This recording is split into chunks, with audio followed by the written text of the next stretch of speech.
నమస్తే, welcome to 99 TV. కూటమి ఏడాది పాలన తర్వాత ముఖ్యమంత్రి చంద్రబాబు నాయుడు గారు వరుసగా ఇంటర్వ్యూలు ఇచ్చుకుంటూ వెళ్తున్నారు. జగన్మోహన్ రెడ్డి గారిని శివలింగం మీద తేలిలాగా అభివర్ణించాడు. తేలినైతే కొట్టాలి, చంపేయాలి, కానీ వెళ్లి ఎక్కడ కూర్చుంది? శివలింగం మీద కూర్చుంది. మళ్లీ పాపం అంటుకుంటుందేమో. అంటే దట్ షోస్ చంద్రబాబు గారికి పాప భీతి ఉంది. అరే, మనం ఒక దుర్మార్గుడిని శిక్షించే క్రమంలో అనవసరంగా దైవదూషణకి లేకపోతే దైవం మీదకి దాడికి పాల్పడతామని వెనక్కి తగ్గి ఉంటున్నాం. దాన్ని జగన్మోహన్ రెడ్డి ఆయన తేలు అడ్వాంటేజ్ గా తీసుకుంటున్నాడు అనేది ఆయన తాత్పర్యం. సరే, ఆయన తాత్పర్యం ఎంతమందికి అర్థమైందో లేదో తెలియదు, కానీ అర్థం అవ్వాల్సిన మాత్రం అర్థమైంది. ఇవి కాక ఇంకా బోల్డెన్ సర్వేలు వచ్చి పడుతున్నాయి. ఏడాది అవ్వగానే ఎవరికి లేని ఫెసిలిటీ కూటమికే వచ్చింది. ఏడాదికే సర్వేలు.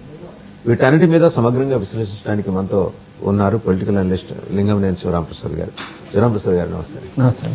సో ఇంతకీ తేలెవరు, శివలింగం ఎవరు? మీరే అంటున్నారు కదా. ఆయన అన్నాడు, నేను అనలేదు. నేను రెండింటిని చూడలేదు. శివలింగం అనేది ఆంధ్రప్రదేశ్ చంద్రబాబు గారి దృష్టిలో, తేలు అనేది జగన్మోహన్ రెడ్డి గారు. అది క్లియర్ గా కనపడుతుంది కదా, ఆయన ఉద్దేశం ఏంటి, ఏం చెప్తున్నారో అర్థమవుతుంది కదా. అక్కడ ఆయన చెప్పిన దాంట్లో కూడా మనం అర్థం చేసుకుంటే ఒక చాలా సున్నితమైన విషయం ఉంది. తేలుని అపాయకరమైన దాన్ని తీసేయాలి, కానీ శివలింగానికి అంటకుండా తీయాలి. జరగకూడదు. శివలింగం నుంచి పక్కగా జరిపిన తర్వాత మాత్రమే దాని మీద మీరు చర్యలు తీసుకోవాలనేది దాని భావం. అంటే ఆంధ్రప్రదేశ్ రక్షించుకుంటా ఆంధ్రప్రదేశ్ అభివృద్ధిని, సంక్షేమానికి భంగం కలగకుండా, లా అండ్ ఆర్డర్ అనేది తప్పుదోవ పట్టకుండా లా అండ్ ఆర్డర్ను కాపాడుకుంటూ పరిశ్రమలను తీసుకొస్తూ అప్పుడు చర్య తీసుకోవాలనేది ఆయన ఉద్దేశం. అంటే ఇక్కడ ఒక విధంగా చెప్పాలంటే తెలుగుదేశం పార్టీ కార్యకర్తలకు కూడా ఒక విన్నపం లాంటిది. మీరేదో వెంటనే వేసేయండి అంటున్నారు, లోపల చర్యలు తీసుకోవాలంటున్నారు. దాని మీద మీకు ఏదో కొద్దిగా అసమ్మతి ఉంది. ఏంటి ఇట్లా చేస్తున్నారు చంద్రబాబు అనేది మీ అందరికీ ఉంది. కానీ జరగాల్సింది ఇది. ఈ విధంగా జరిగితేనే రాష్ట్రానికి మంచి జరుగుతుంది. రాష్ట్రం ఇంపార్టెంట్, ముందు అన్నిటికన్నా ముఖ్యమైనది రాష్ట్ర అభివృద్ధి. కాబట్టి సంయమనంగా ఉండండి అని ఒక విధంగా చెప్పటమే, అది దాని ఉద్దేశం. ఆయన ఉద్దేశం అదే. రైట్. వరుసగా ఒకసారి సంఘటనలు చూద్దాం. గుంటూరు మిర్చి యార్డ్, అక్కడ రైతులు పరామర్శకు వెళ్ళినప్పుడు ఇలాంటి గలభయ జరిగింది. తర్వాత రాప్తాడు, అనంతపురం జిల్లా రాప్తాడు, హెలికాప్టర్ అద్దం పగిలింది.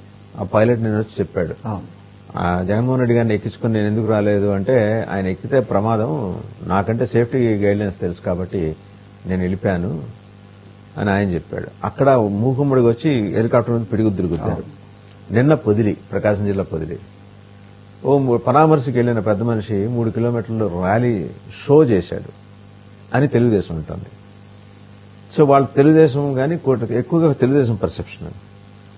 గుంటూరు మిర్చి యార్డు, అనంతపురం జిల్లా రాప్తాడు, ఇక్కడ ప్రకాశం జిల్లా పొదిలి, ఈ 3 చోట్ల తెలుగుదేశం కార్యకర్తలను జగన్మోహన్ రెడ్డి పిలిపించుకుని దాడులు చేయించుకుని ఏమన్నా గ్లామర్ సంపాదించాలని అనుకుంటున్నాడా? లేదా ఇంకో ప్రశ్న ఏంటంటే, అసలు తెలుగుదేశం కార్యకర్తలకి ఏంటి పని అక్కడ? ఫస్ట్ ఆఫ్ ఆల్ అది ఆయన ఏదో కార్యక్రమం ఏర్పాటు చేసుకున్నాడు, పరామర్శకు వెళ్తున్నాడా, షో చేసుకుంటున్నాడా, that is up to him. ఆయనకి, ఆయన పార్టీ కార్యకర్తలకు సంబంధించి. వీళ్ళెందుకు? నిన్న పొదిల్లో చూస్తే తెలుగుదేశం మహిళా కార్యకర్తలు తీవ్రంగా గాయపడ్డారు. వాళ్ళ తెలుగుదేశం పార్టీ అనుకూల మీడియాలో వచ్చింది. వీళ్ళదే ఏంటంటే, వాళ్ళు మా మీద చెప్పులు ఇసిరేశారని వీళ్ళు అంటారు. వీళ్ళు మహిళల మీద దాడి చేశారు వైసీపీ వాళ్ళని తెలుగుదేశం ఉంటుంది. ఎందుకంటే ఈ ఫెసిలిటీ కేవలం దేశం మొత్తం మీద ఒక జగన్మోహన్ రెడ్డికి ఎందుకుంది అంటే, ఇక్కడ మనం ఒకటి ఈ మొత్తం అన్నిటికీ మనం బుదిగుచ్చి ఆలోచిస్తే, జగన్మోహన్ రెడ్డి గారు 4 నెలల క్రితం, ఎప్పుడో 5 నెలల క్రితం ఢిల్లీ వెళ్లి లా అండ్ ఆర్డర్కి భంగం జరిగింది, అసలు ఆంధ్రప్రదేశ్లో లా అండ్ ఆర్డరే లేదు అని చెప్పి అక్కడ మీడియాకి చెప్పిన విషయం చూసాం. అంటే ఒక ప్రతిపక్ష నాయకుడిగా తెలుగుదేశం పార్టీ చేసిన తప్పుల్ని చెప్పడం, లేకపోతే విమర్శించడం కాకుండా లా అండ్ ఆర్డర్ లేదు ఆంధ్రప్రదేశ్లో అని చెప్పదలుచుకున్నారంటే అక్కడ ఇన్వెస్టర్స్ రావద్దని దాని మీనింగ్. ఇప్పుడు తమిళనాడులో ఎవరిలో ఏం జరిగినా సరే వాళ్ళ రాష్ట్ర అభివృద్ధి మాత్రం వాళ్ళు కుంటుపడినవారు. కలిసి ఏ పార్టీ అయినా సరే, డిఎంకే ఏడీఎంకే ఇద్దరు కలిసే ఉంటారు. డిఎంకే అన్న డిఎంకే రెండు కూడా రాష్ట్ర అభివృద్ధి విషయంలో మాత్రం రాజీ పడరు, మిగిలిన విషయాల్లో కొట్టుకుంటారు. ఇక్కడ దురదృష్టకరం ఏంటంటే అసలు ఆంధ్రప్రదేశ్ అనే రాష్ట్రాన్ని ఎందుకు పనికిరాని రాష్ట్రంగా చూపించడానికి ప్రయత్నించడం అనేది మాత్రం క్షంతవ్యం కాదు. నిన్న మొన్న చూసాం మనం సాక్షి డిబేట్ ఏమని, దాంట్లో అమరావతి అనేది దేవతల రాజధాని. సరే చంద్రబాబు గారు అన్నారు దేవతల రాజధాని పేరు పెట్టాం. అసలు దానికన్నా కూడా అమరావతి అక్కడ బౌద్ధులకి పవిత్రమైన క్షేత్రం, నాగార్జునుడు తిరిగాడే నేల, అక్కడ పెద్ద పెద్ద ఇది మహాసభలు జరిగినాయి, బౌద్ధ మహాసభలు గతంలో. దానికన్నా ముఖ్యమంత్రి మీరు మర్చిపోతున్నారు, సాక్షాత్తు అమరలింగేశ్వరుడు కొలువైన అదే అమరలింగేశ్వరుడు, ఆ తర్వాతే బౌద్ధం వచ్చింది. ఇది ఇవన్నీ వచ్చి చేరింది. అదే ఇవన్నీ ఉన్న ఒక మంచి పవిత్ర క్షేత్రం. పైగా రాణి రుద్రమదేవి పెరిగిన ప్రదేశం అది. రుద్రమదేవి పెరిగింది ఎక్కడ? అదే ప్రాంతం కదా. అంటే ఇంకా రీసెంట్ పాస్ట్ గురించి చెప్పుకోవాలంటే రాజా వాసిరెడ్డి వెంకటేశ్వర నాయుడు గారు, అలాగే ముత్యాల రాజా హరిశ్చంద్ర ప్రసాద్ గారు, వాళ్ళు వితరణశీలు. 1,00,000 ఎకరాలు ఇచ్చాడు తెలుసా అండి మీకు? 1,00,000 ఎకరాలు ఆ రోజుల్లో 50,000 ఇది ఇచ్చి నాగార్జున సాగర్ కి డ్యామ్ కట్టించడానికి ప్రయత్నం చేసిన మహామహులు. ఇవాళ ఆయన పేరు పెట్టాలి. అది నేల. అది ఇంకొకటి అండి, నేను ఒకటి అంటే ఒక ప్రాంతానికి ఈ విధంగా బ్రాండ్ వేయటం అనేది ఎంత తప్పు అంటే, ఇప్పుడు పక్కన కృష్ణానది పక్కన ఉందెవరు? దుర్గమ్మ, కనకదుర్గమ్మ. యువతల పక్క పానకాల స్వామి, యువతల పక్కన మంగళగిరి పానకాల స్వామి. ఏం చెప్పబోతున్నారు మీరు? ఏం మాట్లాడదామని అనుకుంటున్నారు? ఆయన మాట సరే, ఆయన దేవతల రాజధాని అనగానే వెంటనే అమరావతి ఇది వేశ్యల రాజధాని అని అంటమంటే అసలు ఏంటి? దానికి ఏం మీరు మీకు ఎజెండా ఏంటి అసలు? దాని మీద క్షమాపణ చెప్పడం పోయి దాన్ని మళ్లీ పెంచి చేయటం, దాని మీద వక్రంగా మాట్లాడటం. సజ్జల రామకృష్ణారెడ్డి గారు దాన్ని మాట్లాడింది చూశారు కదా, ఎక్స్ప్లెనేషన్ ఎంత వక్రంగా మాట్లాడారు. అబ్జెక్షనబుల్ వర్డ్ ఆయన. అదే శంకరజాతి అనేది అబ్జెక్షనబుల్. శంకరజాతి అబ్జెక్షనబుల్ వర్డ్ కదా. మీరు ఏదో జర్నలిస్ట్ అంటే, ఇప్పుడు మీరు జర్నలిస్టు, మీ ఇష్టం ఏడు మాట్లాడే హక్కు మీకు ఎక్కడిది? ఆర్టికల్ 19(1) మీకు అందరికి పౌరులందరికీ స్వేచ్ఛ ఉంది. నా స్వేచ్ఛ మీ ముక్కు తాకనంత. 19(2) మీకు దాంట్లో రిస్ట్రిక్షన్స్ ఉన్నాయి. మీకున్న పరిమితులకి లోబడి మాట్లాడాలి తప్ప నేను జర్నలిస్ట్ నా ఇష్టం ఏమైనా మాట్లాడతానంటే అది కాదు కదా.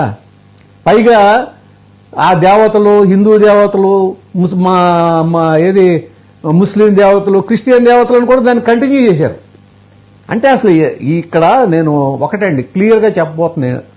నా ఉద్దేశం అయితే జగన్మోహన్ రెడ్డి గారు తెలుగుదేశం పార్టీకి సంబంధించి వీళ్ళు చేసిన లేకపోతే ఫెయిల్యూర్స్ ఏమన్నా ఉంటే అభివృద్ధిలో కానీ సంక్షేమంలో కానీ వాటిల్ని ప్రశ్నించడం కన్నా కూడా ఈజీగా ఏంటంటే ఒక సెంటిమెంట్ రెచ్చగొట్టి ఈ విధంగా చేసి అసలు ఏది జరగట్లా, పూర్తిగా అవినీతిగా మయమైపోయింది, మొత్తం అస్తవ్యస్తంగా తయారైంది, దీన్ని తయారు చేసి ఆంధ్రప్రదేశ్ బ్రాండ్ ఇమేజ్ని దెబ్బ కొట్టాలని చూసే ప్రయత్నంలో భాగమే ఇవన్నీ నేను అనుకుంటున్నా. ఇక్కడ నా ఉద్దేశం ఏంటంటే, ఇప్పుడు ఈ జరిగిన ఇది కానీ తెలుగుదేశం పార్టీ వాళ్ళు వస్తాం కానీ అసలు తెలుగుదేశం పార్టీ వాళ్ళు రావాల్సిన అవసరం లేదు, రాకూడదు కూడా. వాళ్ళు స్వేచ్ఛ, వాళ్ళు ఏదో చేసుకుంటున్నారు, మీరు ఎదురెళ్ళక్కర్లా, మీరు వేరే చోట చేసుకోండి. దానికి వాళ్ళ వెళ్లే దారిలో ఉండి చేయక్కర్లేదు. చేయటం వలన ఏమవుతుందంటే వాళ్ళు దాన్ని ఘర్షణకి తీసుకెళ్లే అవకాశం మీరే ఇస్తున్నారు. ఘర్షణకు తీసుకెళ్లే అవకాశం ఇచ్చిన తర్వాత లా అండ్ ఆర్డర్ లేదు అనేది వస్తుంది. అంటే ఇక్కడ పరిపాలించే మీరే మీరే అవకాశం ఇస్తున్నారు అవతల వాళ్ళకి. సో వాళ్ళ దారిని వాళ్ళని వెళ్ళనిస్తే అసలు ఏముండదు, దాని మూలం జరిగేది లేదు. ఇప్పుడు నిన్న పొదిలేళ్లారు, ఏమైంది? ఎన్ని వేల బేళ్లుని తొక్కేశారు. ఆ నష్టం ఎవరిస్తాడు రైతులకండి?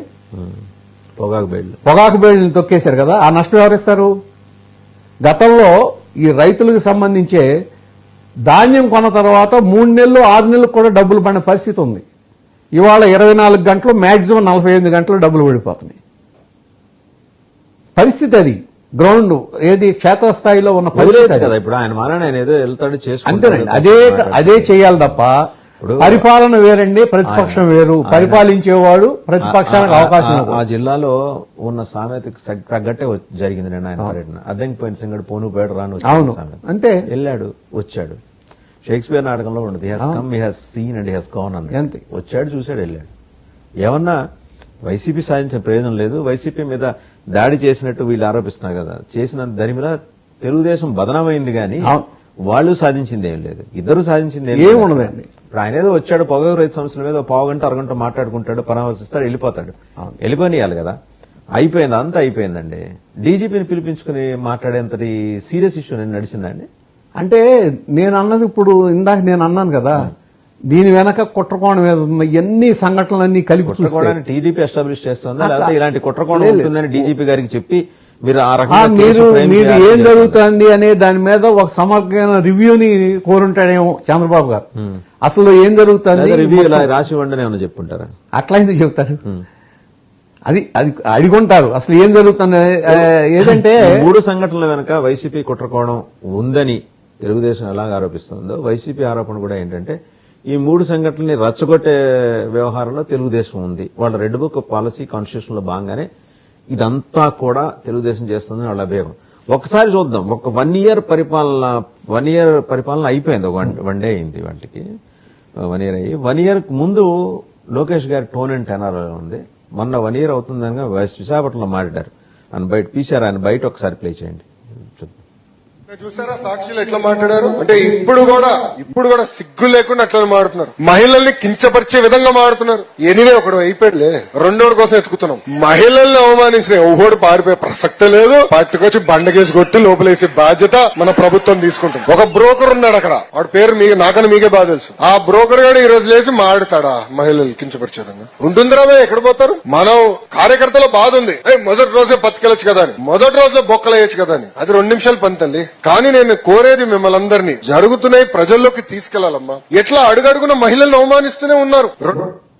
ఏడాది వరకు ఆయన టోన్ అండ్ టెనర్ లో చాలా బ్యాలెన్స్డ్ అప్రోచ్ ఉంది అండ్ చాలా పరిణితి చెందిన. బట్ ఇక్కడ దాంట్లో మొత్తం మారిపోయింది. హావభావాలు మారినాయి, టోన్ అండ్ టెనర్ మారింది.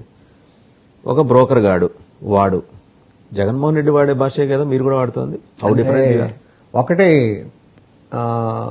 ఈ వాడిన భాష, వాడిన విధానాన్ని నేను సమర్థించను, కానీ అసెంబ్లీలో తన తల్లిని అవమానించిన విషయం గుర్తొచ్చి ఉంటుంది. మహిళల విషయంలో ఇప్పుడు అసలు జగన్మోహన్ రెడ్డి అలా మాట్లాడానే కదండి 151 నుంచి 5 ఎగరగొట్టి 11 ఇచ్చింది. అందుకనే ఆ లెవెల్కి దిగజారి మాట్లాడతలేదు. లోకేష్ గారు అందేంటి, ఎవళ్ళైతే చేశారో, ఎవళ్ళైతే మాట్లాడారో, ఎవరికి ఎవరైతే మహిళలు అవమానించారో వాళ్ళ గురించి అంటానే. చంద్రబాబు నాయుడు గారు ఎప్పుడైనా అట్లా మాట్లాడారా? అంటే ఎప్పుడు మాట్లాడరా? ఏజ్ కూడా తేడా ఉంది. ఎప్పుడు మాట్లాడరా? అదొకటి. ఇంకోటండి, ఏది ఆ వయసులో కూడా దీంట్లోనే ఆయన అన్న దాంట్లో ఒకటి చూసారా మీరు లాస్ట్ లో? ఇందాక నేను అందది కార్యకర్తల ఇదేంటంటే నాయకులు గాని టీడీపీకి మీరు వెళ్ళి అక్కడ ఎదురు నుంచుని జగన్మోహన్ రెడ్డి దారిలో నుంచుని స్లోగన్స్ ఇచ్చి లేకపోతే నల్ల బెలూన్లు ఎగిరేసి ఏం చేయక్కర్లా. ఏం జరుగుతుంది తప్పు, ఏ విధంగా అడ్డం కొడుతున్నారు, ఏం జరుగుతుంది తప్పు, ఏ విధంగా అడ్డం కొడుతున్నారు, ఏ విధంగా ఈ ఆంధ్రప్రదేశ్ అభివృద్ధిని సంక్షేమాన్ని బద్నాం చేయాలని చూస్తున్నారనేది ప్రజల్లోకి తీసుకెళ్లాల్సిన బాధ్యత వీళ్ళ మీద ఉంది. కానీ ఇవాళ ఎందుకు తీసుకెళ్లటం లేదు, ఎందుకు చేతులు ముడుసు కూర్చున్నారు అని అంటే మళ్ళా దానికి సమాధానం ఇవాళ చంద్రబాబు నాయుడు గారు ఇచ్చిన ఇంటర్వ్యూలోనే ఉంది. ఏమన్నారు ఆయన? తెలుగుదేశం పార్టీ కార్యకర్తలకి కోపం వస్తే వాళ్ళేమి పార్టీకి వ్యతిరేకంగా చేయగారు కానీ అలిగి ఇంట్లో కూర్చుంటారు, దానివల్ల నష్టం జరుగుతుందని. ఇవాళ అదే జరుగుతుంది. దానికి కారణం ఏంటి? ఇవాళ కొత్తగా వచ్చిన ఎమ్మెల్యేలు దాదాపు 88 మంది. ఆ ఎమ్మెల్యేలలో 44 మంది ఎట్టి పరిస్థితుల్లో గెలిచే అవకాశం లేదని చెప్పి నిన్న సర్వే వచ్చింది, కేకే సర్వే. వాళ్ళు అసలు కార్యకర్తలను పట్టించుకుంటలేదు, కార్యకర్తలను దగ్గరికి తీసుకు 19 మంది అసలు right of, complete right of. అంటే ఇది ఎందుకు వచ్చింది? ఈ విధంగా రావడానికి కారణం ఏంటంటే ఇక్కడ మనం ఆలోచించాల్సింది, మనం సీట్లు ఎవరికి ఇచ్చాం.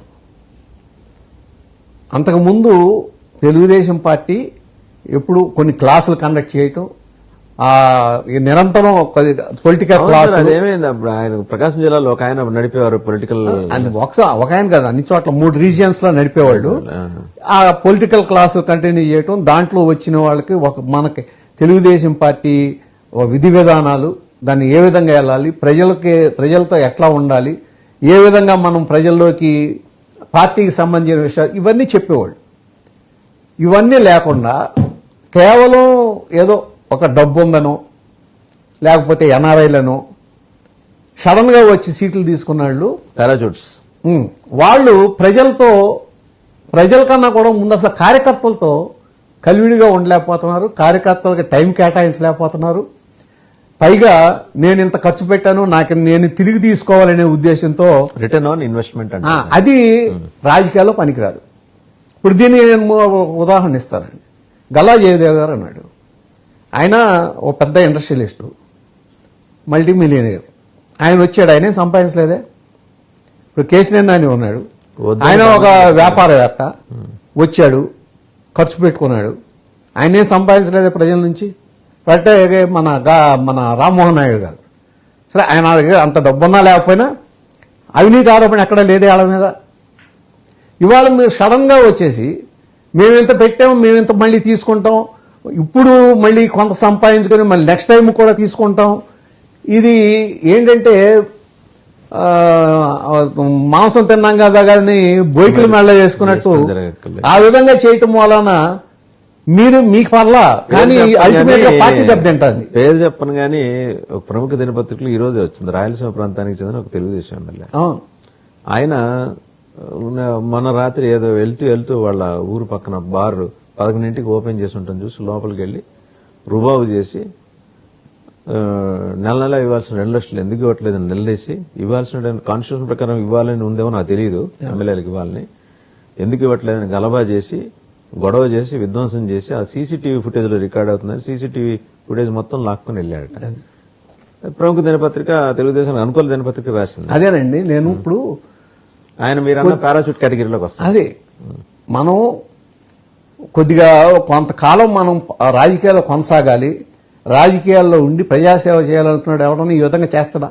ఎప్పుడన్నా ఇంతకుముందు తెలుగుదేశం పార్టీలో జరిగిందా ఇది? ఇలాంటివి లేవు, ఈ కల్చర్ లేదు, కల్చరే లేదు. తెలుగుదేశం పార్టీలో ఎన్టీఆర్ గారు గాని చంద్రబాబు గారు గాని ఎప్పుడు ఇలాంటివి అసలు ఈ కల్చరే లేదు, అంగీకరించలేదా? ఈ కల్చర్ లేదు, ఈ డబ్బు సంపాదించే విధానం లేదు. ఇది కొత్తగా మొదలైంది. అది ఏంటి, మీరు గతంలో 5 సంవత్సరాలు వైసీపీ వాళ్ళు చేశారని మీరు చేస్తే వాళ్ళని దించినట్టు మిమ్మల్ని దించుతారు కదా. ప్రజలేం మౌన ప్రేక్షకుల్లాగా ఉండరు, చూస్తారు మౌనంగా. మధ్యలో ఎగిరిపోయింది 5 వీళ్ళకి 6 అవుతుంది. మౌనంగా చూస్తారు, వేయాల్సినప్పుడు వేసేస్తారు. అది కనపడుతుంది. వీళ్ళు మీరు డబ్బులు ఉంది, మేమేదో ఖర్చు పెట్టుకుంటాం ప్రజాసేవ చేయటానికని వచ్చిన వాళ్ళు, మీరు తిరిగి మేము సంపాదించుకుంటామంటే వ్యాపారం కాదే రాజకీయం. రాజకీయం అనేది వ్యాపారం కాదు. వ్యాపారం చేసేవాడు ఎప్పుడో వాజ్పేయి గారు చెప్పారు, వ్యాపారం చేయాలనుకుంటే రాజకీయాల్లో రావటం ఎందుకు, ఎంత కష్టపడితే వ్యాపారంలో ఎంతకన్నా ఎక్కువ సంపాదించుకోవచ్చు. అంతే కదా. అలా అటువంటిప్పుడు మీరు ఒక ప్రజాసేవ చేయడానికి వచ్చిన వాళ్ళు సంపాదన మార్గాలు చూసుకుని అల్టిమేట్ గా మీరు దెబ్బ కొడుతుంది ఎవరిని? పార్టీని. ఆ అవకాశం ఇప్పుడు 99 చూసామండి. 99 ఇట్టగే తెలుగుదేశం పార్టీ ప్రయోగం చేసి కెన్ వి ఎక్స్పెక్ట్ 1995 చంద్రబాబు గారు అది 99లో ఒక ప్రయోగం జరిగింది. ఏదంటే తటస్థులకు సీట్లు ఇచ్చారు, తటస్థులకు మంత్రివర్గంలో చోటు ఇచ్చారు. దాని ప్రభావం 2004లో కనపడింది. తటస్థుల్లో 95% ఫెయిల్ అయ్యారు సీట్ ఇచ్చిన వాళ్ళలో. చంద్రబాబు నాయుడు గారు 95 చంద్రబాబు నాయుడు గారు కనపడతారా అంటే ఆయన తలుచుకుంటే చేయగలడేవాడు. తలుచుకొని ఇవ్వట్లేదా? తలుచుకోవాలి. నేను అడిగిన my question is very clear. తలుచుకోవట్లేదా ఆయన? తలుచుకొని ఇవ్వట్లేదా ఆయన? ఆయన పూర్తిగా తలుచుకుంటే ఎవరు తలుచుకొని పోయినా ఆగం. సో ఆయనే తలుచుకోవట్లేదు. ఆయన ఇంకా మరి ఎందుకు వెనక ముందు ఆడుతున్నాడు నాకు అర్థం కావట్లేదు. అదే అందుకనే నా రెండో ప్రశ్న, తలుచుకొని ఇవ్వటం లేదా అని. అట్లా ఏమున్నదండి. అంటే ఒకటి ఈ అవినీతి గాని లేకపోతే ఎవరైనా టెయింటెడ్ పర్సన్స్ ఉంటే పక్కన కూర్చుండడానికి కూడా ఆయన ఇష్టపడ్డాడు, ఎదురుపడటానికి కూడా ఇష్టపడ్డాడు. చంద్రబాబు నాయుడు గారి దగ్గర అది ఉంది. ఆ జాగ్రత్తలు మాత్రం గ్యారంటీగా ఉంటాయి. ఇవాళ అది అమలు అవుతుందని కూడా కొంతమంది అంటున్నారు. అది ఇష్టపడరు, ఒప్పుకుంటాం. కాస్త కూస్తో జనాలకి దగ్గరలో ఉండి జనంలో తిరిగే మరి ఆయన కేశినేని నాని గారు గుంటూరు ఎంపీగా చేసిన ఆయన పేరు జయదేవ్ గారు. జయదేవ్ గారు. మరి వీళ్ళు ఎందుకు ఇష్టపడలేదు ఎవరు? చంద్రబాబు గారు? అనేక కారణాలు దాంట్లో ఉంటాయి, ఇన్వాల్వ్ అయి ఉంటాయి. ఒక కారణం కాదు. దాంతోపాటు ఇందాక నేను అన్న కదా డబ్బు. కానీ రాజకీయాలకి డబ్బుకి ఉందనుకుంటారు తప్ప ఒకవేళ డబ్బే గెలిస్తే మొన్న జగన్మోహన్ రెడ్డి గారే గెలవాలి. నాకు తెలిసి ప్రతి కాన్స్టిట్యున్సీలో ప్రతి అభ్యర్థికి ఎలక్షన్ కంటే ముందే డబ్బులు వెళ్ళిపోయినాయి. మీరు అన్నట్టు డబ్బే ముఖ్యమయ్యి ధనం ద్వారా గెలవటం సాధ్యమైతే వైసీపీకి మనం 175 రావాలి. సో డబ్బు ముఖ్యం కాదు, అది ఊరికే పైకి మనకున్న ఇది కనపడుతుంది తప్ప. వీళ్ళ దగ్గర డబ్బు లేక వెనక్కి వెళ్ళారా లేకపోతే ఎవరి దగ్గర? వీళ్ళిద్దరు నాని గాని జయదేవ్ గాని వెనక్కి వెళ్ళటం అంటే సీట్ ఇవ్వాలి కదా, ఎక్కడో డిఫరెన్స్ వస్తుంది. నేను అదే అంటున్నా, ఎక్కడో కాదు డబ్బు దగ్గర డిఫరెన్స్ వచ్చి ఉంటుంది. ఏదన్నా కానీ అనేక కారణాలు ఉంటాయి. అంటే అది ఆ కారణాల్లో కొన్ని. నాని ఉంటాడు, ఆయన ఏంటంటే most accessible to the public. ఆయన కలవటానికి పెద్ద బేషజాలు ఏమి ఉండవు. ఆయన నేరుగా నెట్టుకొని తలుపు నెట్టుకొని వెళ్ళి మాట్లాడేసి రావచ్చు. జయదేవ్ గారు ఆయన ప్రిన్సిపల్ ఉంటే ఆయన వ్యాపారం ఆయన చేసుకుంటాడు, ఉన్నంతలో జనాలకి ఏదో అందుబాటులో ఉంటాడు. ఇప్పుడు ఇలాంటి వాళ్ళు కొంచెం విలువలతో ఉన్న వాళ్ళని పోగొట్టుకోవడం అనేది తెలుగుదేశం మైనస్ కదా? అది డెఫినెట్ గా అండి. దాని మూలన పార్టీ ఇమేజ్ దెబ్బతింటుంది. మీకు ఒక పాతూరు రామయ్య గారు, ఆయన ఒక కమ్యూనిస్ట్ పార్టీ ఎదురైన, మరి ఆయన్ని ఇవాళ చూస్తే 5 సార్లు 8 సార్లు ఎమ్మెల్యేగా గెలిచాడు ఆయన. ఇవాళ ఆయన వస్తున్న పెన్షన్ మొత్తం పార్టీకి ఇచ్చేసి ఆయన ఒక ఓల్డేజ్ హోమ్లో ఉంటున్నాడు. అంటే అట్లా అందరినీ ఉండమంటలా. ఆ త్యాగం అట్లా గుమ్మడి నర్సయ్య గారు ఎప్పటికీ ఎర్రబస్సులు తిరుగుతుంది. ఇప్పటికీ ఇప్పుడు వీళ్ళందరినీ అలా ఉండమంటలా. కానీ కొంతలో కొంత కమిట్మెంట్. పార్టీ అంటే ఒక విధానం, పార్టీకి నష్టం చేయకూడదనే ఇది, ప్రజల్లో చెడు పేరు రాకూడదనే ఒక విధానం ఇవి ఉండాలి తప్ప డబ్బే సర్వస్వం అనుకుంటే ఆ డబ్బే మిమ్మల్ని రక్షించదు. ఇప్పుడు ఇంకో సర్వే వచ్చింది, రైజ్ సర్వే, మీకు ఇందాక చెప్పా.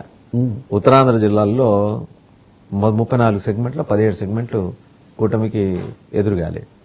గోదావరి, ఉభయ గోదావరి, నేను ఇప్పుడు మాట్లాడేది ఉమ్మడి జిల్లాలు, ఉభయ గోదావరి జిల్లాల్లో 19 సెగ్మెంట్లో కూటమికి ఎదురుగాలి. Janasena is suffering a lot. అసలు టీడీపీ ఇన్ఛార్జీలకి వీళ్ళకి సమన్వయం ఉంటలేదు. టీడీపీ పెత్తనం వల్ల వీళ్ళు నలిగిపోతున్నారంట. ఇవాళ ఇంకోటి ఇచ్చారు, గుంటూరు కృష్ణా జిల్లాలో కొంచెం రిలీఫ్. 11 సీట్లలో కూటమికి ఎదురుగాలి. East west, Guntur east west అయితే 1 టైం ఎమ్మెల్యే స్పష్టంగా రాసేశారు. అందులో తిరువూరు ఒకటి, ఆయన తలపాగా చుట్టుకుని ప్రజల్లో తిరిగి వచ్చిన ఆయన 1 టైం ఎమ్మెల్యేగా మిగిలిపోతారు వీళ్ళని. ఓవరాల్ గా 47 వచ్చినాయి. రేపు మాప నెల్లూరు, ప్రకాశం, ఆ పైన రాయలసీమ 3 జిల్లాలు, 5 జిల్లాలు. 13లో 8 జిల్లాల్లో పరిస్థితి ఇలా ఉంటే మిగిలిన 5 జిల్లాలు కూడా ఇంకో 50, 100 అంటే ఎంత సెట్ బ్యాక్ ఇది కూటమికి. బీజేపీకి వచ్చి ఊడేది ఏం లేదు, వచ్చేది ఏం లేదు. వాళ్ళకు ఉన్నది 8, పోతే 5 పోయి 2 మిగులుతాయి. బీజేపీ వాళ్ళు కూడా ఉన్నారు ఇందులో పోయేవాళ్ళు, 2 పోతున్నారు. ఒకటే వాసుదేవన్ గారు, ఈ సర్వేలు ఇప్పుడున్న సర్వేలు నిలబడవు, ఏదో రాస్తారు. ఒకటి ఇందాక నేను అన్ననే, టీడీపీలో కూడా ఇంటర్నల్గా కార్యకర్తలు లోకల్ ఎమ్మెల్యేలకు వ్యతిరేకంగా ఉన్నారని ఈ సర్వేలో వాళ్ళు కూడా ఎదురే మాట్లాడతారు. కానీ ఎదురు ఓటేది కదా. అక్కడ లోకల్ ఎమ్మెల్యేల గురించి మాట్లాడినప్పుడు కొంత తేడా రావచ్చు. అదొకటి. ప్రజల్లో కూడా ఏంటంటే ఇప్పుడు ఈ అన్నదాత సుఖీభవ, తర్వాత తల్లికి వందనం, ఈ స్కీములు పడలా ఇంకా. అది మారుతారంటారా? అది ఉంటుంది కొంత. ఈ మహిళల్లో ఇదివరకు 13,000 ఇచ్చేవాళ్ళు 13,000, 12,000 ఇచ్చారు కదా. My question is very clear అండి. మీరు తల్లి దీవెనా, అదే అమ్మకు దీవెనా, తల్లికి వందనం, లేకపోతే అన్నదాత సుఖి, ఈ 2 పడితే ఈ mining, liquor, sand, real estate దందాలు, భూ కబ్జాలు ఇవన్నీ మర్చిపోతారా జనం? అంటే మీరన్న దాన్ని అందరూ చేయట్లా. నేను చెప్పేది ఆ 45 మంది, 50 మంది, ఆ 40 మందిలో ఉంటారు. ఆ 40 మంది మీద ఉంటాం డెఫినెట్ గా అసమ్మతి. కానీ ఓవరాల్ గా ఏమవుతుందంటే ఈ 2 మెయిన్ స్కీమ్స్, ఇప్పుడు పెన్షన్ అంటే ఇచ్చేశారు, సంవత్సరానికి 34,000 కోట్లు పెన్షన్కే ఖర్చు అవుతుంది. ఇవాళ తల్లికి వందనం ఇవాళ వేస్తున్నాం అన్నారు. 20వ తారీఖు అన్నదాత సుఖీభావ. ఈ పడితే మీకు ఒక పాజిటివ్ వైబ్రేషన్ ఉంటుంది డెఫినెట్గా మహిళల్లో, ఖచ్చితంగా ఉంటుంది. ఏంటంటే నిజమే, ఎన్ని ఇబ్బందులు ఉన్నా సరే చంద్రబాబు నాయుడు అన్నట్టుగా ఏది ఇంట్లో ఎంతమంది ఉంటే అంతమందికి ఇస్తా అన్నాడు, అంతమందికి ఇచ్చారు. ఇక్కడ డిఫరెన్స్ ఉంది. జగన్మోహన్ రెడ్డి గారు అప్పట్లో ఇద్దరికి ఇస్తామని చెప్పి ఒకరికే ఇచ్చారు. ఇచ్చింది కూడా ఆయన ఇచ్చింది 42 లక్షల మందికి అయితే ఇవాళ 67 లక్షల మంది పైకి ఇస్తున్నారు. 67 లక్షల మంది పైన పిల్లలకి ఇస్తున్నారు ఇవాళ. సో ఆ ఇది వచ్చేటప్పటికి రెండోది ఏంటంటే జగన్మోహన్ రెడ్డి గారి హయాంలో అభివృద్ధి లేదు, అభివృద్ధిని మొత్తం వదిలేశారు. ఇవాళ అది జరుగుతుంది, ఇది జరుగుతుంది. పోలవరం కడుతున్నారు, నిర్మాణం సాగుతుంది. అమరావతి నిర్మాణం సాగుతుంది. రోడ్లు చాలా వరకు బాగుపడినాయి. ఇప్పుడు 44,000 acres ల్యాండ్ పూలింగ్ కూడా నడుస్తుందండి. ఎందుకంటే government is so committed already. It has been in talks with world bank, Asian development bank, Japan బ్యాంకులతో కూడా మాట్లాడుతుంట. అది సాగుతోందా, అవసరం? అది నా ఉద్దేశం అయితే ఇప్పుడప్పుడే అవసరం లేదండి. ఎందుకంటే ఇప్పుడు అమరావతిలో 34,323 ఎకరాలు రైతుల దగ్గర నుంచి తీసుకుంది. అది కాకుండా ఈ డీఫారెస్ట్ చేసిన ల్యాండ్ ఉంది కొంత. ఒకవేళ సెంట్రల్ గవర్నమెంట్ లో మొత్తం కలిపి 55,000 ఎకరాలు, 54,000 ఎకరాలు మీకు అందుబాటులో ఉంది. 54,000 ఎకరాలు ముందు ఉపయోగించుకుని ఇవాళ కూడా ఇంకా 25,000 మందికి మీరు రైతులకి వాళ్ళ ఫ్లాట్స్ వాళ్ళకి హ్యాండ్ ఓవర్ చేయాలి. వాళ్ళ rightful share as agreed with CRDA వాళ్ళకి రిజిస్టర్ చేయలే ఇంతవరకు. ముందు అవి చేసేసి ఉన్న ప్రాంతాన్ని డెవలప్ చేస్తుంటే రైతులు కూడా అమ్ముకుంటాం, వాళ్ళది వాళ్ళ ప్లేస్ లో ప్రైవేటు పెట్టుబడిదారులు రావటం, ఒక డెవలప్మెంటల్ యాక్టివిటీస్ అనేది 5 ఏళ్లు కొనసాగితే రైతులకు ఎప్పుడైతే న్యాయం జరిగిందో పక్కన ఉన్న వాళ్ళు మీరు ఏ రోజైనా సరే మీ దగ్గరికి వచ్చి ల్యాండ్ పూలింగ్ ఇస్తారు. ఇవాళ దాన్ని కూడా కంటిన్యూ చేశారనుకోండి, ఇక్కడ ఉన్న రైతుల దగ్గర ఏంటంటే ఇది పెండింగ్ పడిపోతుంది. ఆల్రెడీ ఎవరైతే ఇచ్చారో పూలింగ్ లో వాళ్ళ భూములు కొనడానికి రాదు ఇన్వెస్టర్స్. మళ్ళా అక్కడికి వచ్చేటప్పటికి వాళ్ళల్లో అసమ్మతి వస్తుంది, వాళ్ళల్లో కొద్దిగా వ్యతిరేకత వస్తుంది. రెండోది మళ్ళీ మొదలెడతారు, మొన్న మొదలెట్టినట్టే. మొన్న ఏ విధంగా అయితే సాక్షి టీవీలో మొదలెట్టారో అలాగే మొదలెడతారు. మళ్ళీ అట్లాగే మీరు ఇన్సైడర్ ట్రేడింగ్ అంటారు, అదేవిధంగా అవినీతి అంటారు, 2 లక్షల కోట్లు అంటారు అవినీతి, ఇవన్నీ మొదలెడతారు. మళ్ళీ జరగలేదంటారా? 14-19 ఏం జరగలేదండి, అవినీతి జరగలేదు. లేదు. మరి ప్రూవ్ చేయలేకపోయాడుగా, ఒక్క మాట కూడా ప్రూవ్ చేయలేకపోయాడుగా జగన్మోహన్ రెడ్డి గారు. సుప్రీంకోర్టుకి వెళ్తే సుప్రీంకోర్టు ఏమని అట్లా కదా, ఒక్కటి చెప్పండి. సుప్రీంకోర్టు ఏమని మందలించింది? అసలు ఈ ఇన్సైడర్ ట్రేడింగ్ అనే మాటే ట్రాష్, దీంట్లో వాడటానికి గొప్ప వీల్లేదు అని చెప్పి తిప్పి కొట్టేసి పంపించింది. సరే, అది పక్కన పెట్టండి. సీడ్ యాక్సెస్ రోడ్డు ఉంది అమరావతి కోర్ క్యాపిటల్లో. దాని పక్కన ప్లాట్లలో లాటరీ తీస్తే లాటరీ పక్కన వీఐపీలు, అటు వీఐపీలు ఇటు వీఐపీలే ఎందుకు గెలుచుకున్నారు లాటరీలో? సామాన్యుడు ఎందుకు రాలా? మధ్యతరగతికి చెందిన లింగంనేని శివరాం ప్రసాద్కి ఎందుకు రాలా? ఎక్కడ? సీడ్ యాక్సెస్ రోడ్ పక్కన flats government lottery, CRDA lottery తీసింది. ఎందుకు రావు సామాన్యులకి? రాకుండా ఎవరికి వచ్చినాయి? కోడెల శివప్రసాద్, పత్తిపాటి పుల్లారావు, వీళ్ళు సామాన్యులా? మొత్తం పైవుల కేసు సామాన్యుడా? అట్లా అని కాదు, అట్లా నేను అనుకుంటున్నా ఆ విధంగా జరిగింది అనేది. ఐ వన్ ఎత్ దట్ స్కామ్ తెలుసు. ఆ టైంలో 14-19 మధ్య లాటరీలో అది వీఐపీల లాటరీయా, అందరూ పార్టిసిపేట్ చేసే లాటరీయా? స్కామ్ జరగలేదని వద్దండి దయచేసి. మీరు జరిగింది. నేను అది అంటే దాని మీద నాకు అంత యాక్చువల్ గా అయితే మీరన్న అవగాహన లేదు. ఇన్సైడర్ ట్రేడింగ్ లో అవి జరిగి ఉండకపోవచ్చు కాక, but scam he's taken place. Assigned lands, దాన్ని ఏమంటారు, అసైన్మెంట్ ల్యాండ్స్ ని కన్వర్ట్ చేసి ప్రభుత్వానికి ధారాదత్తం చేసి కాంపెన్సేషన్ తీసుకున్న మహానుభావులు కూడా ఉన్నారు. వైసీపీ వాళ్ళకి చేత కాలేదు కానీ అది అనర్తి చేస్తుంటే పెద్ద స్కామ్ అయి ఉండేది.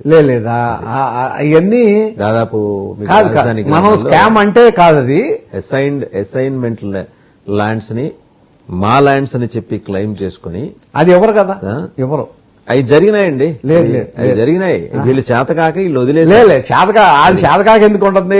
అవన్నీ కోర్టులో సబ్మిట్ చేశారు, అవన్నీ కాదని చెప్పి వదిలేశారు కదా. అది సబ్మిట్ చేయలేదండి, అది కాదు. ఇన్సైడర్ ట్రేడింగ్ సంబంధించి వాళ్ళు మాట్లాడారు, అది ప్రూవ్ చేయలేకపోయారు. ప్రూవ్ చేయలేదు కాబట్టి అక్కడ అవినీతి జరగలేదు అనలేంగా. అది జరిగింది, బట్ ఆ వాల్యూమ్ లో జరుగుండకపోవచ్చు. అంటే అంత పెద్ద దాంట్లో ఏదైనా ఒకటి రెండు జరిగి ఉండొచ్చు కానీ మీరు ఆ వాల్యూమ్ లో అయితే జరగలేదు. వాళ్ళు చెప్పినంత అది నేను ఒప్పుకుంటాను. అవి ఇప్పుడు వాళ్ళ వాల్యూమ్ లో అయితే జరగలేదు. వాళ్ళు చెప్పిన వాళ్ళు చిన్న చిన్న ఏమైనా జరిగితే జరిగి ఉండొచ్చేమో అంతవరకు. ఇప్పుడు అదేంటంటే మళ్ళా అవన్నీ మీరు ఫేస్ చేయాలి, అంత అవసరం లేదు పార్టీకి. సరే, అసలు పోనీ జగన్మోహన్ రెడ్డి చేయలేకపోయాడు, వాంటెడ్ గా డిస్టర్బ్ చేశాడు, డిస్మాంటిల్ చేశాడు, అవన్నీ నిజం. సిఆర్డీఏ దగ్గర మీరు రైతుల దగ్గర సిఆర్డీఏ ల్యాండ్స్ తీసుకున్నప్పుడు మీరేందా చెప్పారు ఇంకా 25,000 మందికి సెటిల్ చేయాలి. అవును. ఏమైందండి సెటిల్ అదే చేయాలి? సమస్య ఏంటి? నేను అంటుంది అదే. మీరు ఏడాది పాటు పాలన మీద విజయోత్సవాలు జరుపుకున్నారు. మీరు వచ్చిన ఏడాదిలో అయినా చేసి ఉండాల్సిందిగా. స్పీడప్ చేస్తే ఉన్నదాన్ని స్పీడప్ చేసి ఉన్న రైతులకి న్యాయం జగన్మోహన్ రెడ్డి చేస్తే- విధ్వంసం చేసి వెళ్ళిపోయాడండి. మీరు కనీసం 25,000 మందికి రిజిస్ట్రేషన్ చేయడానికి ఎన్ని రోజులు పడుతుందండి మీకు? స్పీడ్ చేయాలి. అధికారులు 4 నెలలు 5 నెలలు పడుతుంది. పోనీ అనుకుందాం, ఎవరి గ్రామాల ప్రజలు వాళ్ళకి చేయాలంటే ఉన్న చేయలేకపోయారు.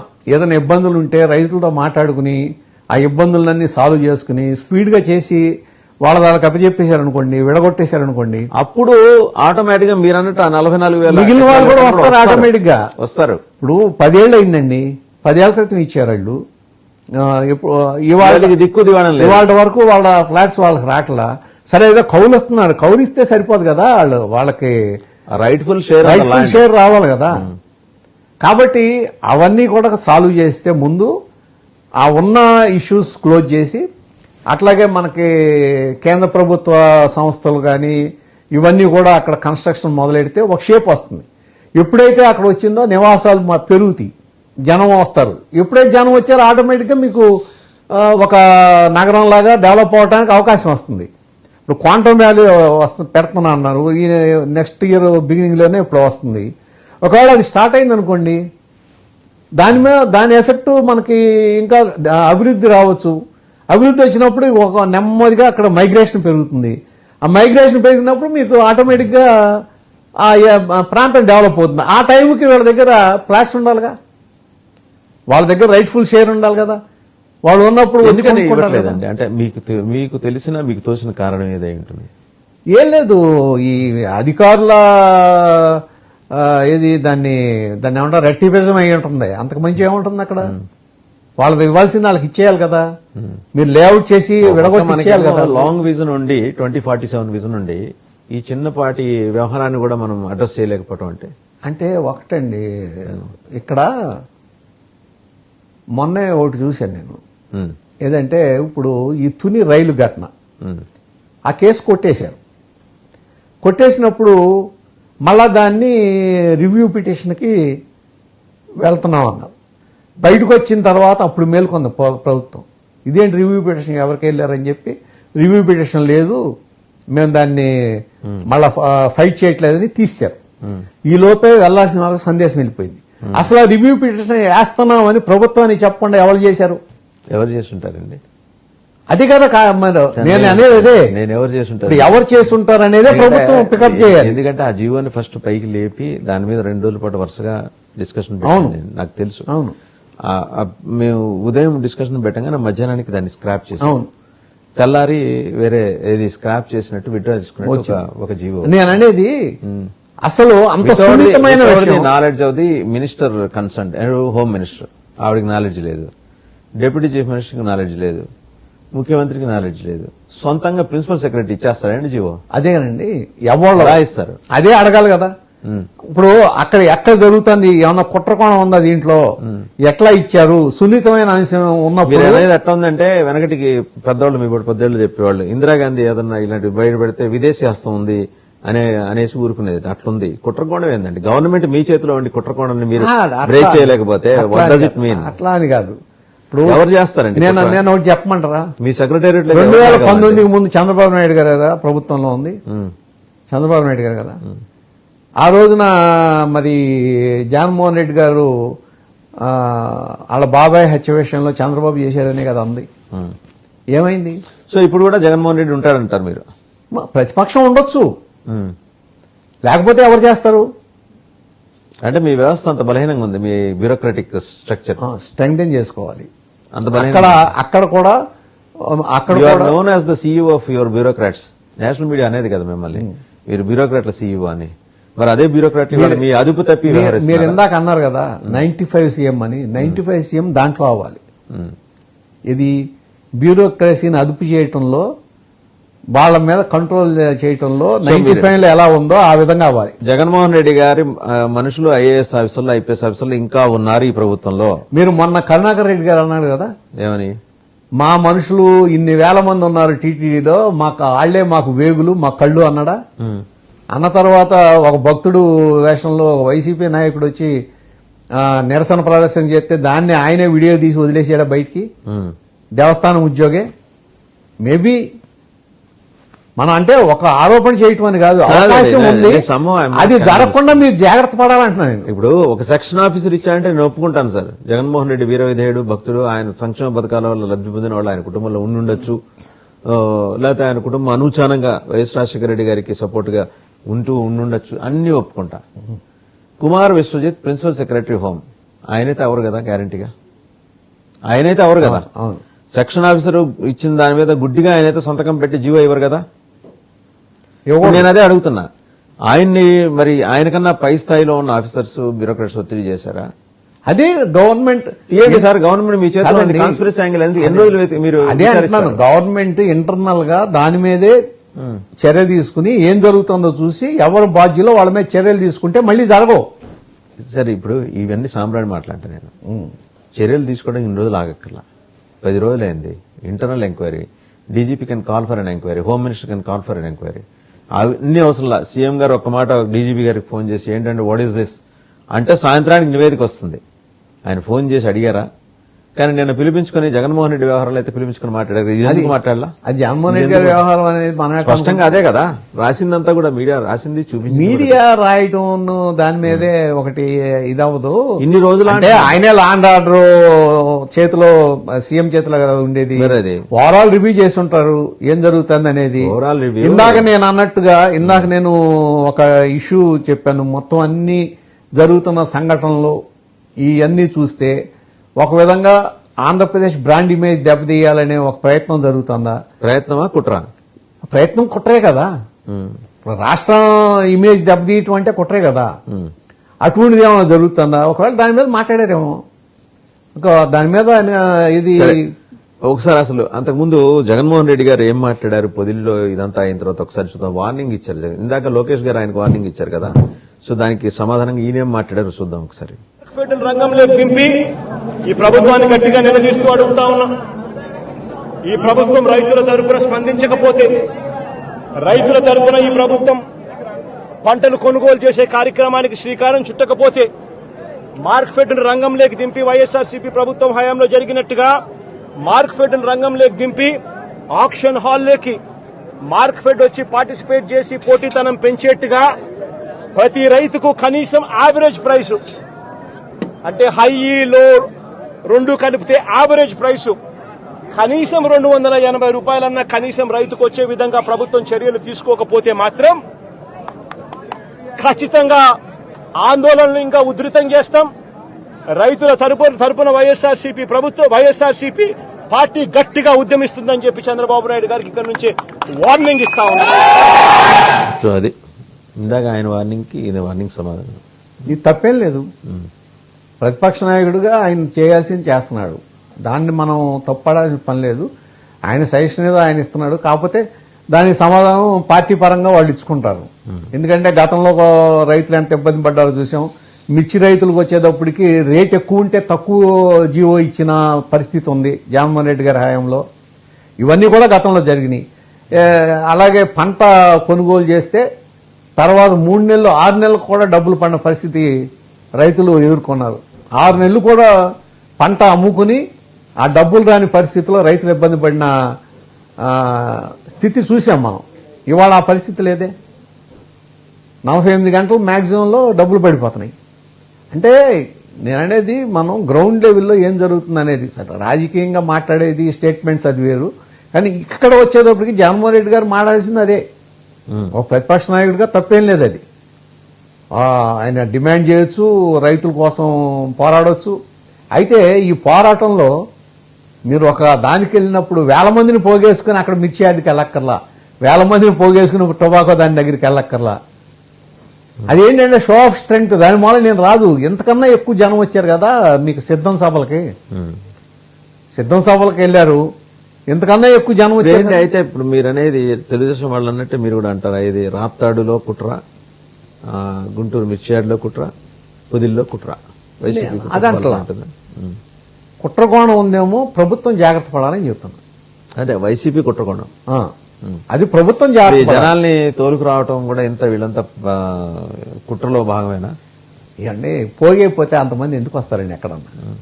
ఎవరికైనా సరే, వాళ్ళకే కాదు, వస్తారు, పవన్ కళ్యాణ్ గారికి వస్తారు, ఎవరికైనా మాస్ కదా వాళ్ళు. ఎవరికైనా 1000 మంది వస్తారు, 1500 మంది వస్తారు. చంద్రబాబు గారికి రాలేదా? బ్రహ్మాండంగా వస్తారు చంద్రబాబు గారు. అంతకన్నా అంటే ఒక ప్లేస్ కి వెళ్ళినప్పుడు మీకు రైతులు ఎవరన్నా వచ్చారా? రైతులు ఎంతమంది వస్తున్నారు, కార్యకర్తలు ఎంతమంది వస్తున్నారు? కార్యకర్తలు సహజంగా వస్తాడు. ఇప్పుడు జగన్మోహన్ రెడ్డి గారికి మాత్రం తక్కువేం లేదు కదా, 39% 39% ఉంది కదా ఆయనకు కూడా. అవును. ఏ నియోజకవర్గానికి వెళ్ళినా ఆయన అభిమానులు ఉంటారు కదా, లేకుండా ఉంటారు కదా.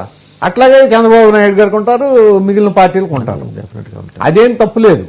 కాకపోతే ఇక్కడ ఒక ఇష్యూకి వెళ్ళినప్పుడు, ఇప్పుడు మొన్న యాక్చువల్గా తెనాలి, అసలు దానికి వెళ్ళొచ్చండి? అసలు వాళ్ళని పలకరించడానికి వెళ్ళొచ్చా? ఒక rowdy sheeters, objection bill and వాళ్ళు ఆల్రెడీ వాళ్ళ మీద పైగా గంజాయి కేసులు ఉన్నాయి వాళ్ళ మీద. వాళ్ళు అక్కడ ఒక రిఫ్రాఫీ గ్యాంగ్ వాళ్ళు, ఆ ఏరియాలో ఎవరిని వాళ్ళు ఆయన వెళ్ళి పరామర్శించాల్సింది ఎవరంటే వాళ్ళ చేతిలో అవమానపడ్డ కానిస్టేబుల్ భార్యని పరామర్శించాలి. అంటే ఇక్కడ ఆయన ఏంటంటే ఈ దీంట్లో కొంత మరి డైరెక్షన్ లేదో, లేకపోతే అసలు డైరెక్షన్ పట్టించుకోవడం, ఈయన పార్టీ డైరెక్షన్ లేదు, డైరెక్షన్ పట్టించుకోకపోవడం. కానీ అది కోలుకోనంత డ్యామేజ్ జరిగింది. దాని తర్వాత అంతకన్నా ఎక్కువ డ్యామేజ్ మన సాక్షిలో జరిగిన డిబేట్ మూలన జరిగింది. అలాగేంటో టైం సరిగ్గా నడవట్లేదు.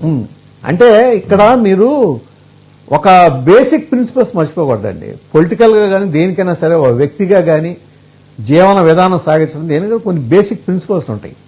ఆ బేసిక్ ప్రిన్సిపల్స్ మొట్టమొదటిది మహిళలను అవమానించకూడదు. మహిళలను అవమానించిన ఏ ఒక్కటి కూడా, మహాభారతం తీసుకోండి, రామాయణం దగ్గర నుంచి తీసుకోండి, ఇవాళ వరకు కూడా ఎవరో సక్సెస్ అవ్వాలి. ఎక్కడ వాళ్ళు విజయం సాధించిన ఘటనలే లేవు. నేను ఇది వచ్చినప్పుడు మొన్న వెంటనే చూసుకుని నేను వేములపల్లి శ్రీకృష్ణ గారిది చేయెత్తి చేయకూడదు తెలుగు కూడా పాట పెట్టుకుని నిన్న. దాంట్లో తెలుగు ఏమంటే ఒక గర్వంగా గౌతమి వెల్లువలే కృష్ణమ్మ అని రాసుకుంటాం. గర్వంగా మన ఒక తెలుగు జాతి, మనం చాలా మందికి ఆదర్శంగా నిలిచాం, ఎంతో గొప్ప జాతి అని గర్వంగా చెప్పుకోవడం పోయి, మేము యాదవులం, సన్నాసులం, మా దగ్గర ఎట్లా జరుగుతుందని చెప్పుకుంటాం ఏంటండి? అది ఏ విధంగా కూడా సమర్థనీయం కాదు కదా. ఇప్పుడు ఎన్టీ రామారావు గారు పార్టీ పెట్టి సక్సెస్ అయిందే తెలుగు జాతి ఆత్మగౌరవం. మీరు ఆత్మగౌరవం దెబ్బకొట్టినట్టు ఎక్కడ లేదండి. ఇప్పుడు ఈ వేశ్యావాటికలు ఇవి చూసుకుంటే బాంబేలో మీకు అంటే బాంబే అసలు మహారాష్ట్ర మొత్తం తీసేద్దాం, అలా అనలేం కదా. బాంబే పనికిరాదా? లేకపోతే మహారాష్ట్ర మొత్తం మనం let us not go deep into that subject అండి. ఎందుకంటే ఎవరో ఒకళ్ళు అంటే కొంత అది మళ్ళీ గాయపడతాయి. నేను మళ్ళీ గాయపడతాం కదా, అది తప్పు కదా. మనం let us not touch that topic. వాళ్ళు చేశారు ఆ పొరపాటు, మనం చేయొద్దు. అదే మహిళలను అవమానించడం అనేది ఆ బేసిక్ ప్రిన్సిపల్స్ ని మర్చిపోయి ప్రవర్తిస్తున్నారు. ఇప్పుడు నిన్న కూడా ఆ మహిళలు ఎవరో మన పొదిల్లో నిరసన చేశారనుకోండి, వెళ్ళిపోండి పక్క నుంచి, మీ క్యాడర్ ఉంది, స్లోగన్స్ ఇచ్చుకుంటూ వెళ్ళిపోండి. రాళ్ళు వేసి కొడతాం ఎందుకు? వాళ్ళు రావటం తప్పే, నేను అది కూడా సమర్థించాను. వాళ్ళు ఎవరేసి కొట్టారంటే ఇప్పుడు 2 వర్షన్స్ ఉన్నాయి. వాళ్ళ రాళ్ళదాడిలో వీళ్ళ తలలు పగిలితే వీళ్ళ రాళ్ళదాడిలో వాళ్ళ తలలు పగిలినాయి. 2 వైపులా వర్షన్స్. ఏదన్నా రావటం వల్ల అసలు వాళ్ళు రావటం కూడా తప్పే, అది కూడా అనవసరం. ఇప్పుడు పోలీసు కూడా వాళ్ళని అనుమతించకూడదు. ఏది జగన్మోహన్ రెడ్డి గారు ఇప్పుడు ఏదైతే ఇదివరకు పవన్ కళ్యాణ్ గారి విషయంలో, చంద్రబాబు నాయుడు గారి విషయంలో జగన్మోహన్ రెడ్డి గారు అధికారంలో ఉన్నప్పుడు ఏ తప్పులు చేశాడో ఆ తప్పులు వీళ్ళు చేయకూడదు కూడా. ఆయన ఫ్రీగా వదిలేసేయండి. 4-5 సార్లు అట్లా ఫ్రీగా వెళ్ళాడు, 5వ జనం రారు, పట్టించుకోరు. మీరు టెన్షన్ ఘర్షణ క్రియేట్ అయితేనే కార్యకర్తలు కూడా యాక్టివేట్ అవుతారు. ఆ అవకాశం తెలుగుదేశం పార్టీ గాని కూటమి ప్రభుత్వం గాని ఎందుకు ఇస్తుంది? అంత అవసరం లేదు కదా, నెసెసిటీ లేదు కదా. ఇది ఈ ప్రిన్సిపల్స్ ని మీరు హోప్ సో అండి. Thank you very much Lingamaneni Sivaramaprasad garu. ఎందుకంటే మీరు అన్నట్టు కూటమి ఆ డైరెక్షన్ దిశగా నడిస్తే మంచిదే. ఏడాది పాటు జరిగిన పరిపాలన మీద వచ్చిన రివ్యూస్ మీరు స్పష్టంగా అనలైజ్ చేశారు. అలాగే ఒకళ్ళు ఒక మార్గంలో వెళ్తున్నప్పుడు వాళ్ళని అలా వెళ్ళనిచ్చి వాళ్ళ పని వాళ్ళు చేసుకొని ఇస్తే ఈ ఘర్షణలు ఉండవు. ఇలా పిలిపించి డీజీపీలను పిలిపించి రివ్యూ చేసుకోవాల్సిన అవసరాలు కూడా ఉండవు. ఓవరాల్ గా ఏంటంటే జగన్మోహన్ రెడ్డి ఆ విక్టిమ్ మోడ్ని వదిలేసి అగ్రెసివ్ మోడ్లో వెళ్ళటం వల్ల ఎంతగా తన ఇమేజ్ని కోల్పోతున్నాడు అనేది గడిచిన వారం 10 రోజులుగా జరుగుతున్న సంఘటనను బట్టి ఎస్టాబ్లిష్ అవుతూ వస్తుంది. మిర్చియార్డ్ కావచ్చు, రాప్తాడు కావచ్చు, గుంటూరు మిర్చియార్డ్, అనంతపురం రాప్తాడు అండ్ నిన్నటి పొదిలి కావచ్చు, ప్రకాశం జిల్లా పొదిలి. ఓవరాల్ గా వైసీపీ తన ప్రజల్లోకి వెళ్లి పెనట్రేట్ అవ్వాలనుకుంటున్న కార్యక్రమాల్లో ఎదురు దెబ్బలు తగులుతున్నాయి. దాన్ని కూటమి ప్రభుత్వానికి బంగారు పళ్ళల్లో పెట్టి మరీ అందిస్తున్నాడు జగన్మోహన్ రెడ్డి గారు. అది అర్థమవుతోంది. అండ్ కూటమి కూడా ఏంటంటే ఇప్పుడు రెడ్ బుక్ కాన్స్టిట్యూషన్ మోడ్లోకి వచ్చేసింది అనేది ఏడాది పాలన తర్వాత అర్థమైంది. వరసంబడి అరెస్టులు